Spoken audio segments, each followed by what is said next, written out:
आखिर ऐसा क्यों है कि कुछ लोग बिना सैलरी के भी अमीर बनते चले जाते हैं, जबकि कुछ लोग पूरी ज़िंदगी काम करते रह जाते हैं? क्योंकि एक मिडिल क्लास इंसान हर महीने सैलरी आने का वेट करता है और फिर सैलरी आते ही ईएमआई, रेंट, बिल्स और एक्सपेंसेस में सब खत्म हो जाता है।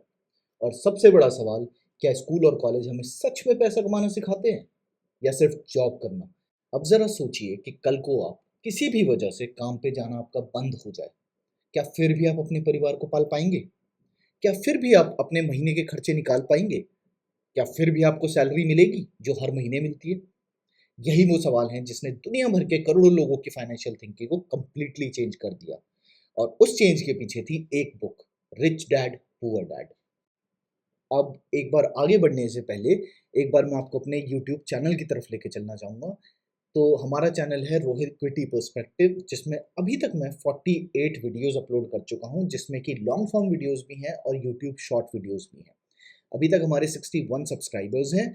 और आप अगर मेरी सबसे रीसेंट वीडियो देखें जो 6 दिन पहले डली थी, उसमें मैंने आपको बताया था कि अब मैं एक इन्वेस्टर सीरीज़ स्टार्ट कर रहा हूँ, जिसमें मैं वो सारी बुक्स जो मैंने पढ़ी हैं, जो फाइनेंस से रिलेटेड हैं, जिनके बारे में आपको भी जानना चाहिए, वो मैं आपको आसान भाषा में समझाऊँगा।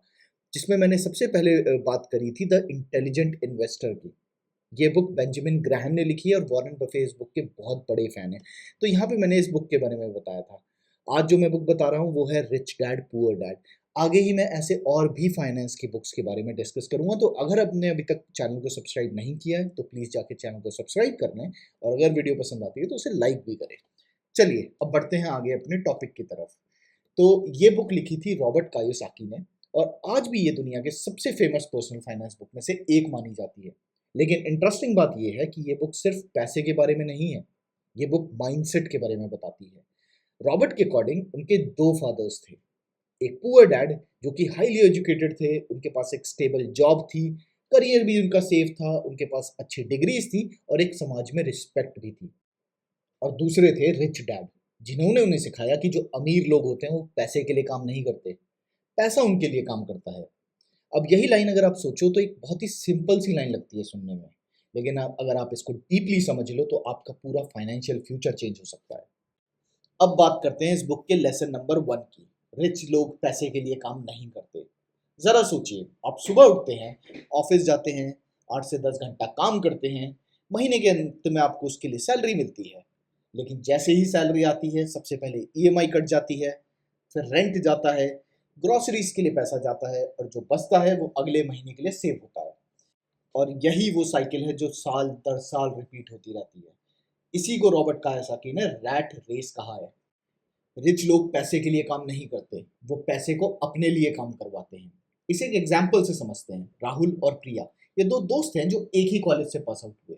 फिर इन्होंने एक ही कंपनी ज्वाइन करी जो कि आईटी कंपनी है, और उनकी सैलरी 50,000 रुपये महीना है। राहुल को जो पैसे मिले उसने उसका इंजॉय किया, उसने उसके कॉन्सर्ट्स देखे, उसने उसके लिए आईफोन्स लिया, एक बाइक ली। लेकिन प्रिया ने साथ ही साथ अपना एक 5,000 रुपये का एक इंडेक्स फंड चालू किया। अब 20 साल के बाद राहुल और प्रिया, उन दोनों की सैलरी बढ़कर शायद 2 लाख रुपए, 2.5 लाख रुपए या 3 लाख रुपए महीना हो चुकी है। लेकिन राहुल ने अपना लाइफस्टाइल भी उसी तरीके से बढ़ाया। पहले वो बाइक चलाता था, अब वो कार चलाता है।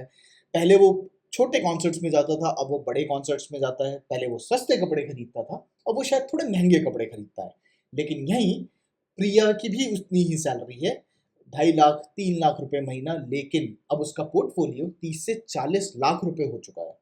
यही होता है जब पैसा आपके लिए काम करता है। फियर और ग्रीड, ये दो इमोशंस हैं जो हमें फाइनेंशियली ट्रैप रखते हैं। फियर कि कहीं नौकरी ना चली जाए, और ग्रीड कि जो मिल रहा है उसे अभी खर्च कर दो, कल किसने देखा है। अब बात करते हैं इस बुक के लेसन नंबर 2 की, एसेट्स वर्सेस लाइबिलिटीज। ज्यादातर लोग इस बात को कभी समझ ही नहीं पाते हैं, और यही उनकी सबसे बड़ी फाइनेंशियल गलती होती है। रिच डैड ने रॉबर्ट कायोसाकी को एक सिंपल सी चीज सिखाई कि एसेट जो आपकी पॉकेट में पैसा डाले, और लाइबिलिटीज जो आपकी पॉकेट से पैसा निकाले।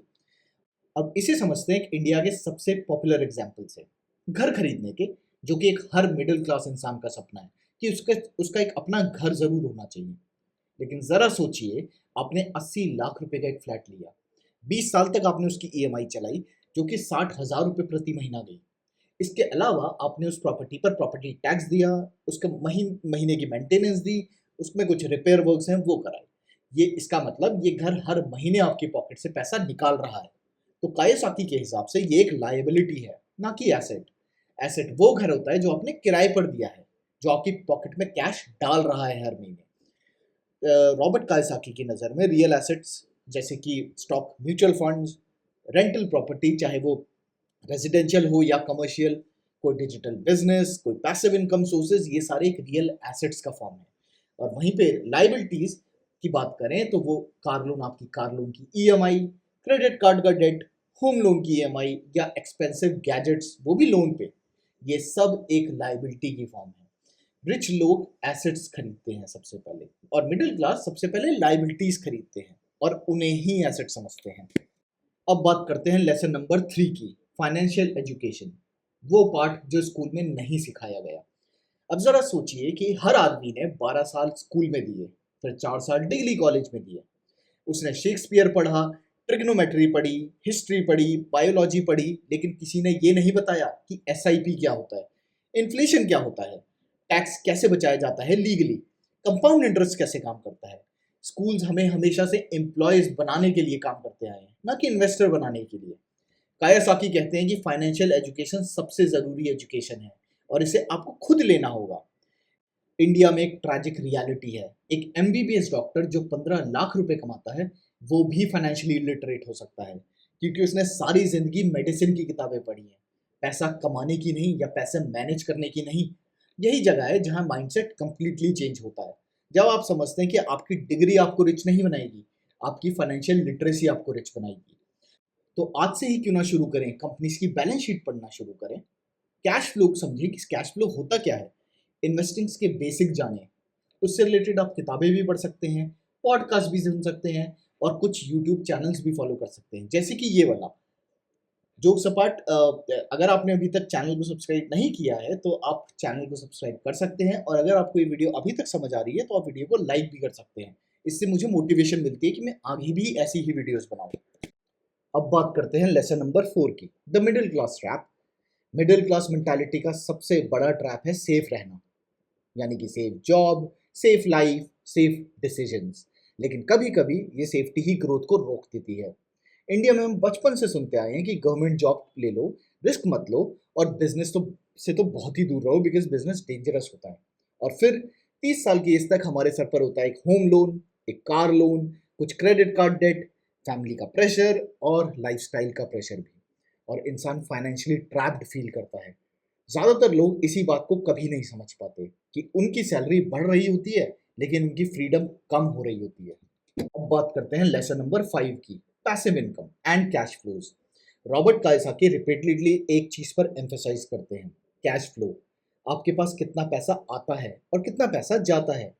जो अमीर लोग हैं वो फोकस करते हैं इनकम प्रोड्यूसिंग एसेट्स पे, और आज के इंडिया में अपॉर्चुनिटीज पहले से ज़्यादा हैं। आज हम एस कर सकते हैं, इंडेक्स फंड्स में पैसा लगा सकते हैं, फ्रीलांसिंग कर सकते हैं, कंटेंट क्रिएशन कर सकते हैं, एआई टूल्स सीख सकते हैं और सिखा सकते हैं, ऑनलाइन बिजनेस कर सकते हैं और अपनी स्किल को मोनेटाइज कर सकते हैं। आज एक लैपटॉप और इंटरनेट कनेक्शन से भी वेल्थ बिल्ड की जा सकती है। आप खुद सोचें, आपके आसपास आप कितने यूट्यूबर्स को देखते होंगे जो ऑब्वियसली अच्छी वेल्थ कमा रहे हैं यूट्यूब से, अपनी स्किल्स को मोनेटाइज करके। लेकिन सिर्फ अपॉर्चुनिटीज होने से कुछ नहीं होता, एक्शन भी लेना पड़ता है उसके लिए। अब ऊपर जितने भी हमने लेसन्स पढ़े हैं उसको हम समझने की कोशिश करते हैं मॉडर्न डे इंडिया के कॉन्टेक्स्ट में, कि आज के इंडिया में कितने रेलेवेंट हैं। 2026 का इंडिया, सोशल मीडिया पर हर दूसरा इंसान लग्जरी लाइफ दिखा रहा है, नई आईफोन, मॉलदीव्स की ट्रिप, ब्रांडेड क्लोथ्स, और हम कंपैरिजन में जी रहे हैं।